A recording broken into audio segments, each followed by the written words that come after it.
வணக்கம் ஃப்ரெண்ட்ஸ். ஒவ்வொரு ப்ரோக்ராமிங் லாங்குவேஜுக்கும் அதுக்கான டேட்டா டைப்ஸ் இருக்கும். இனிமேல் நம்ம பைத்தனில் இருக்கக்கூடிய டேட்டா டைப்ஸ் பற்றி பார்ப்போம். சிம்பிளாக ஒரு உதாரணத்தோடு சொல்லணும் அப்படின்னா, ஒரு ஸ்கூல் பேக்கை இமேஜின் பண்ணிக்கோங்க. அதில் புக் இருக்கும், பென்சில் பாக்ஸ் இருக்கும், லஞ்ச் பாக்ஸ் இருக்கும், வாட்டர் பாட்டில் இருக்கும். இது ஒவ்வொன்றுமே டிஃப்ரெண்ட் ஐட்டம்ஸ். அதே மாதிரி பைத்தனில் டிஃப்ரெண்ட்டான டேட்டா யூஸ் பண்ணி நம்ம ஒர்க் பண்ணுவோம். ஒவ்வொரு டேட்டா டைப்பும் நம்ம என்ன டேட்டாவில் ஒர்க் பண்ணுறோம் அப்படிங்கிறத பைத்தனுக்கு சொல்கிறோம். இப்போது 10, 22, 45 இந்த மாதிரியான ஹோல் நம்பர்ஸை யூஸ் பண்ணி ஒர்க் பண்ணுறோம் அப்படின்னா இதெல்லாம் இன்டீஜர் டேட்டா டைப். டெசிமல் நம்பர்ஸ்க்கு ஃப்ளோட் அப்படிங்கிற ஒரு டேட்டா டைப் இருக்குது. ஸ்ட்ரிங் அப்படிங்கிற டேட்டா டைப்பில் டெக்ஸ்ட் அல்லது கேரக்டர்ஸ்லாம் வரும். இப்போ இவ்வளோ நேரம் நம்ம யூஸ் பண்ண hello world, hello Python world இந்த மாதிரி எல்லா டெக்ஸ்ட்டுமே ஸ்ட்ரிங் டேட்டா டைப் தான். ட்ரூ ஆர் ஃபால்ஸுக்கு பூலியன் அப்படிங்கிற ஒரு டேட்டா டைப் இருக்குது. இந்த மாதிரி லிஸ்ட், டிக்ஷனரிஸ்னு நிறைய டேட்டா டைப்ஸ் இருக்குது. ஒவ்வொன்றா பார்ப்போம். இந்த வீடியோவில் நம்ம ஸ்ட்ரிங் டேட்டா டைப் பற்றி டீட்டெயிலாக பார்ப்போம் வாங்க. ஸ்ட்ரிங் அப்படிங்கிறதோட டெஃபினேஷன் என்ன அப்படின்னு பார்த்தீங்கன்னா, சீரீஸ் ஆஃப் கேரக்டர்ஸ். இப்போ உதாரணத்துக்கு கோடிங் அப்படிங்கிற டெக்ஸ்ட் எடுத்துப்போம். இதில் சிக்கு அடுத்து ஓக்கு அடுத்து டி அப்படின்னு ஒரு குறிப்பிட்ட சீரீஸில் கேரக்டர்ஸ் இருக்குது இல்லையா, இதுதான் ஸ்ட்ரிங்கு. சிம்பிளாக சொல்லணும்னா கோட்ஸுக்குள்ளே எழுதக்கூடிய எல்லாமே ஸ்ட்ரிங்கு தான். அது சிங்கிள் கோட்ஸாகவும் இருக்கலாம், டபுள் கோட்ஸாகவும் இருக்கலாம். இது வரைக்கும் நம்ம எழுதின hello world, hello Python world இந்த மாதிரியான டெக்ஸ்ட் எல்லாமே கோட்ஸுக்குள்ளே தான் எழுதணும் அப்படிங்கிறது உங்களுக்கே தெரியும். சரி, ஓகே. சிங்கிள் கோட்ஸ் எங்கே யூஸ் பண்ணணும், டபுள் கோட்ஸ் எங்கே யூஸ் பண்ணணும்னு பார்ப்போம் வாங்க. மெசேஜ் அப்படிங்கிற வேரியபிளில் நம்மளோட ஸ்ட்ரிங்கை அசைன் பண்ண போகிறோம். டபுள் கோட்ஸ் யூஸ் பண்ணியும் நம்ம அதை சேவ் பண்ணலாம், இல்லைனா சிங்கிள் கோட்ஸ் யூஸ் பண்ணியும் நம்ம அதை சேவ் பண்ணலாம். ரெண்டுமே ஒரே வேல்யூ தான் நமக்கு கொடுக்கும். பிரிண்ட். நான் இந்த இடத்துல என்னோட கர்னலை ஸ்டார்டிங்கில் செலக்ட் பண்ணல. அப்படி செலக்ட் பண்ணலனாலும் ஒன்றும் பிரச்சனை இல்லை. கோடை ரன் பண்ணும்போது அதுவே கேட்கும். நம்ம பைத்தன் கர்னலை செலக்ட் பண்ணிக்கோங்க. இப்போது மெசேஜை கிளிக் பண்ணாலும் அதே ஹாய் தான் வருது.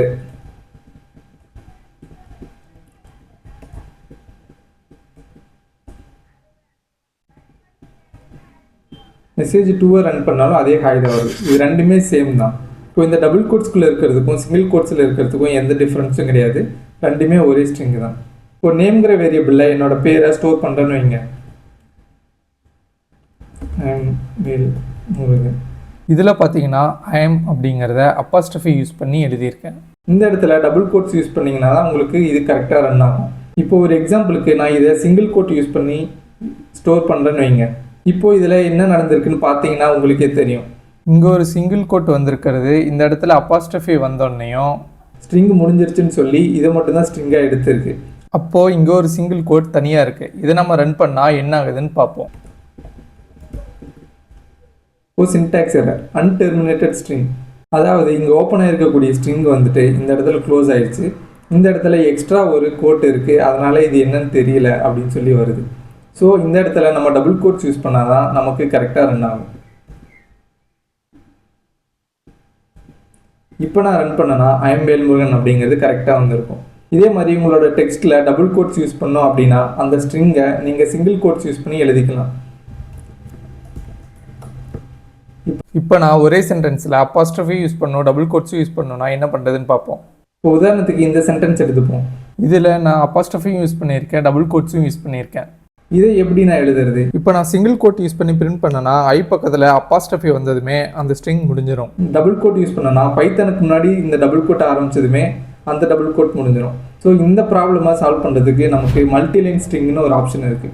3 டபுள் கோட்டேஷன் யூஸ் பண்ணி இந்த ஸ்ட்ரிங்கை நம்ம எழுதலாம். 1 2 3. ஸோ இப்போ நான் இந்த சென்டென்ஸ் அப்படிங்கிறத பிரிண்ட் பண்ணனா நமக்கு எரர் வராது. பார்த்தீங்கன்னா கரெக்டாக வந்துருச்சு. சிங்கிள் கோட்டு இருக்குது, டபுள் கோட்டு இருக்குது. ஸோ நீங்கள் ஞாபகம் வச்சுக்க வேண்டியது தான். 3 டபுள் கோட்ஸை யூஸ் பண்ணி அந்த சென்டென்ஸை ஓப்பன் பண்ணணும். 3 டபுள் கோட்ஸ் யூஸ் பண்ணி நீங்கள் அந்த சென்டென்ஸை முடிக்கணும். இதில் இன்னொரு தப்பு வரதுக்கு வாய்ப்பு இருக்குது. உதாரணத்துக்கு இந்த சென்டென்ஸ் எடுத்துப்போம்.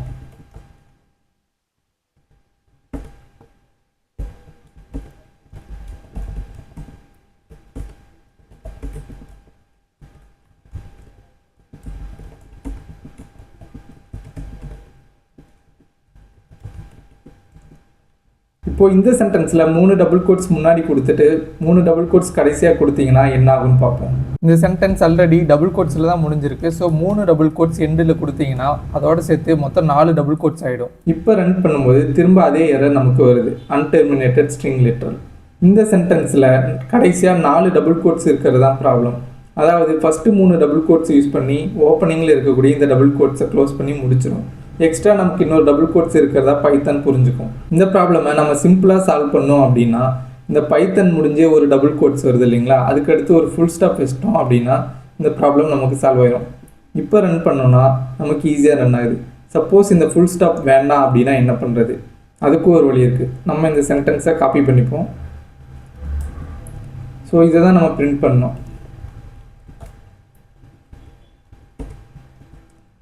இப்போ என்ன பண்ணலாம் அப்படின்னா இந்த டபுள் கோட்ஸ்க்கு முன்னாடி ஒரு ஃபார்வர்ட் ஸ்லாஷை கொடுத்துக்கோங்க. அதுக்கடுத்து இந்த டபுள் கோட்ஸ்க்கு முன்னாடி ஒரு திரும்ப இன்னொரு ஃபார்வர்ட் ஸ்லாஷை கொடுத்துக்கோங்க. இதை வந்துட்டு எஸ்கேப் கேரக்டர்னு சொல்லுவாங்க. இப்போ இந்த இடத்துல இதை தவிர வேறு எங்கேயுமே நம்ம டபுள் கோட்ஸ் யூஸ் பண்ணல. இப்போது டபுள் கோட்ஸ் யூஸ் பண்ணி நம்ம பிரிண்ட் பண்ணோம் அப்படின்னா இது நமக்கு பர்ஃபெக்டாக பிரிண்ட் ஆகும். எதனால் அப்படின்னா இந்த 2 டபுள் கோட்ஸையும் இந்த எஸ்கேப் கேரக்டருக்குள்ளே பிரிண்ட் ஆகிரும். இந்த 2 டபுள் கோட்ஸும் எஸ்கேப் கேரக்டர் யூஸ் பண்ணுறதுனால நமக்கு எரர் வராது. நம்ம எதிர்பார்த்த மாதிரியே பைத்தானும் டபுள் கோட்ஸ்குள்ளே பிரிண்ட் ஆகிருக்கு. நம்ம எந்த ஃபுல் ஸ்டாப்பும் யூஸ் பண்ணல. இந்த இடத்துலையும் பார்த்தீங்கன்னா அப்பாஸ்ட்ரோஃபியும் யூஸ் பண்ணியிருக்கோம். இந்த மாதிரி நிறைய விஷயத்த நான் சொல்லிகிட்டே போகிறதுனால உங்களுக்கு லைட்டாக குழப்புற மாதிரி இருக்கலாம். எந்த குழப்பமும் வராமல் இருக்கணும்னா ஒரே வழி, நீங்களே உங்களோட லேப்டாப்போ கம்ப்யூட்டரோ எடுத்து இந்த ப்ரோக்ராமை நீங்கள் ரன் பண்ணி பார்க்குறது தான். அப்போ உங்களுக்கு என்னென்ன எரர்லாம் வருது அப்படின்னு பார்த்துட்டு திரும்ப அதை சால்வ் பண்ண ட்ரை பண்ணிங்கன்னா உங்களுக்கு ஈஸியாக புரிஞ்சிடும். நீங்கள் எதையுமே மனப்பாடம் பண்ண தேவையில்லை. கொட்டேஷன் மார்க்குள்ளே இருக்கக்கூடிய எல்லாமே ஸ்ட்ரிங்குன்னு தான் சொன்னேன். அதை ட்ரை பண்ணுவோம் வாங்க. இப்போ நான் ஒரு டபுள் கோட்ஸ் ஓப்பன் பண்ணிட்டேன். இதுக்குள்ளே நீங்கள் என்ன வேணால் டைப் பண்ணுங்கள்.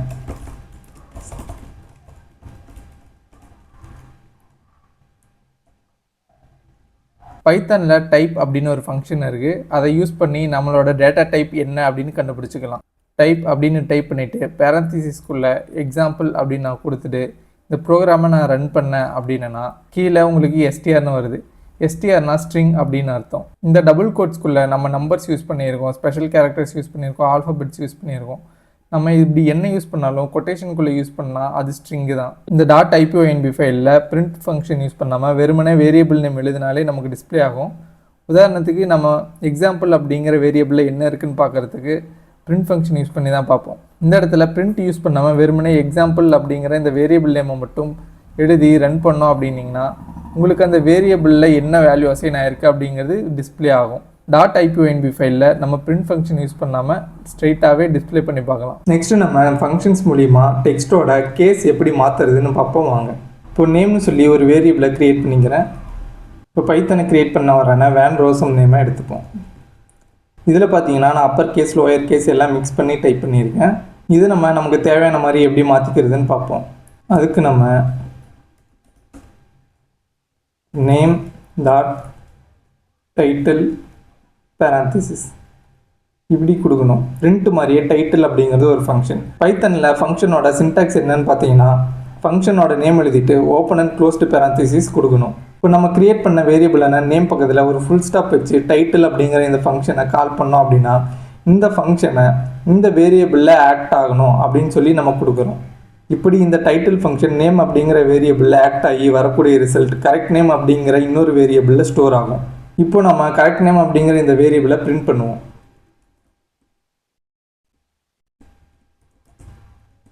இங்கே பார்த்தீங்கன்னா நம்ம எதிர்பார்த்த மாதிரி 2 வார்த்தையோட முதல் எழுத்து மட்டும் நமக்கு கேபிட்டல் லெட்டரில் வந்திருக்கு. இப்போ பிரிண்ட் ஃபங்க்ஷனில் டைரெக்டாக நம்ம ஹாய் அப்படின்னு டைப் பண்ணி ரன் பண்ணோம் அப்படின்னா நமக்கு ஹாய் வரும். இல்லை இந்த மெசேஜ் அப்படிங்கிற வேரியபிளில் ஹாய் அப்படிங்கிற ஸ்ட்ரிங்கை நம்ம டைப் பண்ணி அந்த வேரியபிளை பிரிண்ட் பண்ணுறதன் வழியாகவும் நம்ம ஹாய் அப்படிங்கிறத டிஸ்பிளே பண்ணி பார்த்துக்கலாம். அதே மாதிரி தான் இங்கேயும். இப்போ நம்ம இந்த செகண்ட் லைனில் இன்னொரு வேரியபிளில் இதோட ரிசல்ட்டை ஸ்டோர் பண்ணுறதுக்கு பதிலாக டைரெக்டாக பிரிண்ட்லேயே இதை நம்ம டிஸ்பிளே பண்ணி பார்க்கலாம். இப்போ நம்ம டைப் பண்ணாலும் சேம் ரிசல்ட்டு தான் வரும். ஆனால் அதுக்கும் என்ன வித்தியாசம் அப்படின்னா இப்போ நம்ம திரும்ப வெறுமனே நேமை மட்டும் பிரிண்ட் பண்ணும்போது நம்ம எப்படி கொடுத்தோமோ அதே மாதிரி தான் வரும். இன்னொரு வேரியபிளில் அந்த ரிசல்ட்டை ஸ்டோர் பண்ணுறதுன வழியாக நம்ம ஒவ்வொரு வாட்டியும் நேம் டாட் டைட்டில்னு சொல்லி அந்த ஃபங்க்ஷனை கால் பண்ண தேவையில்லை. டைரெக்டாக அந்த வேரியபிளை பிரிண்ட் பண்ணுறது வழியாகவே அந்த ரிசல்ட்டை டிஸ்பிளே பண்ணி பார்த்துக்கலாம்.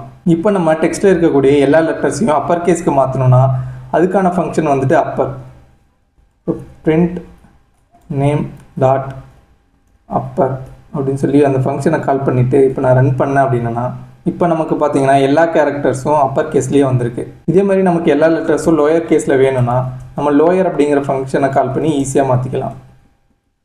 இந்த லோயர் ஃபங்க்ஷன் நிறைய இடத்துல நமக்கு யூஸ்ஃபுல்லாக இருக்கும். இப்போ நீங்கள் ஒரு வெப்சைட் வச்சுருக்கீங்க, இல்லைனா ஒரு சோஷியல் மீடியாவை எடுத்துப்போம். ஒரு யூசர் இன்ஸ்டாகிராமில் கமல்ஹாசன் அப்படின்னு சொல்லி லோயர் கேஸில் கொடுக்குறாரு. இன்னொரு யூசர் கமல்ஹாசன் அப்படிங்கிறத கே மட்டும் கேபிட்டல் லெட்டர்லையும் மற்ற லெட்டர்ஸ் எல்லாம் லோயர்லையும் கொடுக்குறாருன்னு வச்சுப்போம். திரும்ப இன்னொரு யூசர் வந்துட்டு கமல்ஹாசன் அப்படிங்கிறத கேவும் ஹெச்சும் கேபிட்டல் லெட்டரில் கொடுத்துட்டு மீதியெல்லாம் ஸ்மால் லெட்டரில் கொடுக்குறாங்கன்னு வச்சுப்போம். நமக்கு இந்த மூணுமே ஒரே பேர் தான். ஆனால் ப்ரோக்ராமிங் லாங்குவேஜுக்கு மூணுமே டிஃப்ரெண்ட்டான ஸ்ட்ரிங் இது. ஏன்னா வேறு கேரக்டர்ஸ் யூஸ் பண்ணி ஒவ்வொருத்தரும் பேர் எழுதியிருக்காங்க. யூசர்ஸ் கிட்டேருந்து வர டேட்டாவை லோயர் ஃபங்க்ஷன் மூலிமா லோயர் கேஸ்க்கு கன்வெர்ட் பண்ணி ஸ்டோர் பண்ணி வச்சுக்கிட்டோன்னா ஒரே நேம் பல யூசர்ஸ்க்கு அசைன் ஆகாமல் தடுக்க முடியும். அடுத்து ஸ்ட்ரிங்ஸ் கூட ஒயிட் ஸ்பேஸ் எப்படி ஆட் பண்ணுறதுன்னு பார்ப்போம். ஒயிட் ஸ்பேஸ் அப்படிங்கிறது non printing characters. Non printing கேரக்டர்ஸ்னால் வேறு ஒன்றும் இல்லை, space, tabs, end of line symbols இதெல்லாம் தான் நான் பிரிண்டிங் கேரக்டர்ஸ்னு சொல்லுவோம். இதை யூஸ் பண்ணி நம்மளோட ஸ்ட்ரிங்ஸை ஆர்கனைஸ் பண்ணிக்கலாம். இப்போ பைத்தான் அப்படிங்கிறத நார்மலாக பிரிண்ட் பண்ணுறோம். நெக்ஸ்ட்டு ஒரு டேப் ஸ்பேஸ் தள்ளி பிரிண்ட் பண்ணணும் அப்படின்னா என்ன பண்ணணும்னு பார்த்தீங்கன்னா, அந்த டபுள் கோட்ஸ்குள்ளே ஃபார்வர்ட் / அதுக்கப்புறம் டி கொடுத்துட்டு திரும்ப பைத்தான் அப்படின்னு டைப் பண்ணிவிட்டு இப்போ ரன் பண்ணிங்கன்னா உங்களுக்கு தெளிவாகவே தெரியும். ஃபஸ்ட்டு நார்மலாக பிரிண்ட் பண்ணது எந்த ஒயிட் ஸ்பேஸுமே முன்னாடி இல்லாமல் பிரிண்ட் ஆகிருக்கு. அடுத்து பார்த்தீங்கன்னா பைத்தான் அப்படிங்கிறதுக்கு முன்னாடி ஒரு டேப் ஒயிட் ஸ்பேஸ் வந்துட்டு உங்களுக்கு பிரிண்ட் ஆகிருக்கு. நெக்ஸ்ட்டு நியூ லைனில் பிரிண்ட் பண்ணோன்னா என்ன பண்ணுறதுன்னு பார்ப்போம். இப்போது பிரிண்ட்னு எழுதிட்டு லாங்குவேஜஸ் பைத்தான் C++. ஸோ இப்போ சியும் C++ம் நெக்ஸ்ட் லைனில் பிரிண்ட் ஆகணும்னா என்ன பண்ணணும் அப்படின்னு பார்த்தீங்கன்னா, இப்போ முன்னாடி இருக்க இந்த ஸ்பேஸ் நமக்கு வேண்டாம். அதே மாதிரி ஃபார்வர்ட் / கொடுத்துட்டு டேபுக்கு எப்படி T ப்ரெஸ் பண்ணமோ அந்த மாதிரி நியூ லைனுக்கு N ப்ரெஸ் பண்ணுவோம். திரும்ப இங்கே அதே மாதிரி ஃபார்வர்ட் / கொடுத்துட்டு N கிளிக் பண்ணுவோம். இப்போ இதை ரன் பண்ணோம் அப்படின்னு பார்த்தீங்கன்னா பைத்தன் வரைக்கும் சேம் லைனில் இருக்குது. அடுத்து நியூ லைன் கொடுத்தங்காட்டியும் C வந்துட்டு நெக்ஸ்ட் லைனில் பிரிண்ட் ஆகிருக்கு.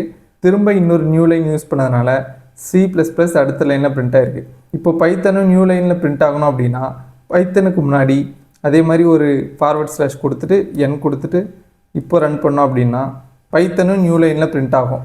இப்போ இந்த லாங்குவேஜஸ் அப்படிங்கிறது நார்மலாகவும் இந்த 3 ப்ரோக்ராமிங் லாங்குவேஜும் ஒரு டேப் ஸ்பேஸ் தள்ளி இருக்கணும் அப்படின்னா இப்போ நியூ லைனுக்கு அடுத்து என்ன கொடுக்கணும் அப்படின்னா திரும்ப அந்த இடத்துல ஃபார்வர்ட் / ஒரு T ஆட் பண்ணிக்கிட்டிங்கன்னா ஒரு நியூ லைன் ஒரு டேப் ஸ்பேஸ் தள்ளி இது பிரிண்ட் ஆகும். இப்போ இதை ரன் பண்ணோன்னா உங்களுக்கு தெளிவாகவே தெரியும். இந்த இடத்துல நம்ம ஸ்ட்ரிங்கை ஸ்ட்ரெயிட்டாகவே பிரிண்ட் ஃபங்க்ஷனுக்குள்ளே டிஸ்பிளே பண்ணுறோம். சப்போஸ் இந்த ஸ்ட்ரிங்கை ஒரு வேரியபிளுக்கு அசைன் பண்ணியிருந்தால் அதை எப்படி ஒரு நியூ லைன்லையோ இல்லை ஒரு டேப் ஸ்பேஸ் தள்ளியோ பிரிண்ட் பண்ணுறது அப்படிங்கிறத ஸ்ட்ரிங் பற்றி பார்க்கும்போது நம்ம பார்ப்போம். இப்போது ஒயிட் ஸ்பேஸ் எப்படி ஆட் பண்ணுறதுன்னு பார்த்தோம். நெக்ஸ்ட்டு ஒயிட் ஸ்பேஸ் எப்படி ரிமூவ் பண்ணுறதுன்னு பார்ப்போம். இப்போ லாங்குவேஜ் = பைத்தன் அப்படின்னு கொடுத்து ஒரு ஸ்பேஸ் எக்ஸ்ட்ரா கொடுத்துட்டோம் அப்படின்னு வைங்க. நமக்கு இதை பார்க்கும்போது எந்த டிஃப்ரென்ஸும் தெரியாது, நார்மல் பைத்தன் மாதிரி தான் தெரியும். ஆனால் நம்மளோட இன்டர்பிரட்டருக்கு இந்த பைத்தானும் இந்த ஸ்பேஸ் இல்லாத இந்த பைத்தானும் வேறு. ஏன்னா ஆப்வியஸாக இதில் இருக்க கேரக்டர்ஸ் வேறு, இதில் இருக்க கேரக்டர்ஸ் வேறு, இதில் எக்ஸ்ட்ரா ஒரு ஒயிட் ஸ்பேஸ் இருக்குது. இப்போ இந்த ஒயிட் ஸ்பேஸை ரிமூவ் பண்ணோம் அப்படின்னா நமக்கு ஸ்ட்ரிப் அப்படிங்கிற ஃபங்க்ஷன் இருக்குது. ரைட் சைடில் இருக்கக்கூடிய ஒயிட் ஸ்பேஸை ரிமூவ் பண்ண rstrip அப்படிங்கிற ஒரு ஃபங்க்ஷன் இருக்குது. லெஃப்ட் சைடில் இருக்கக்கூடிய ஒயிட் ஸ்பேஸை ரிமூவ் பண்ண lstrip அப்படிங்கிற ஒரு ஃபங்க்ஷன் இருக்குது. இப்போது print language .rstrip. இப்போ நமக்கு எரர் வந்திருக்கு. என்னென்னு பார்த்தீங்கன்னா நான் rstrip அப்படிங்கிற ஸ்பெல்லிங் தப்பாக எழுதிட்டேன். இந்த இடத்துல ஒரு R மிஸ் பண்ணியிருக்கேன். திரும்ப நம்ம அதை ரன் பண்ணுவோம். ரன் பண்ணோன்னா நமக்கு இந்த இடத்துல இந்த ரைட் சைடில் இருக்கக்கூடிய இந்த ஒரு ஸ்பேஸ் வந்துட்டு நமக்கு ரிமூவ் ஆகிடும். ஓகே, இந்த இடத்துல நமக்கு ரிமூவ் ஆகிடுச்சா இல்லையான்னு நம்ம நார்மலாக பார்க்கும்போது தெரியாது. லெஃப்ட் ஸ்ட்ரிப் யூஸ் பண்ணி பிரிண்ட் பண்ணும்போது நமக்கு இது தெளிவாகவே தெரியும். இப்போ லாங்குவேஜ் அப்படிங்கிறத முன்னாடி ஸ்பேஸ் விட்டு நார்மலாக பிரிண்ட் பண்ணோம் அப்படின்னு பார்த்தீங்கன்னா இந்த இடத்துல தெளிவாகவே நமக்கு 2 ஸ்பேஸ் இருக்குது. நெக்ஸ்ட்டு நம்ம lstrip யூஸ் பண்ணி பிரிண்ட் பண்ணோம் அப்படின்னா அந்த ஸ்பேஸ் வந்துட்டு ரிமூவ் ஆகிறத நம்மளால் பார்க்க முடியும். இப்போ லெஃப்ட் சைடும் ஒயிட் ஸ்பேஸ் இருக்குது, ரைட் சைடும் ஒயிட் ஸ்பேஸ் இருக்குது அப்படின்னா நம்ம அதுக்கு ஒரு ஃபங்க்ஷன் யூஸ் பண்ணிக்கலாம். அது என்ன அப்படின்னு பார்த்தீங்கன்னா வெறும் ஸ்ட்ரிப். இந்த இடத்துல L அப்படிங்கிறத ரிமூவ் பண்ணிடுவோம். முன்னாடி பின்னாடி 2 இடத்துலையுமே ஸ்பேஸ் இருக்குது. இப்போ நான் இதை ரன் பண்ணேன் அப்படின்னா உங்களுக்கு முன்னாடி பின்னாடி 2 இடத்துலையும் இருக்கக்கூடிய ஸ்பேஸ் வந்துட்டு ரிமூவ் ஆகிடும். ஓகே ஃப்ரெண்ட்ஸ், பைத்தனோட டேட்டா டைப்ஸில் ஸ்ட்ரிங்ஸ் பற்றி இப்போ பார்த்துட்டோம். இதில் இன்னும் ஸ்ட்ரிங் மட்டும் பார்க்க வேண்டியது இருக்குது.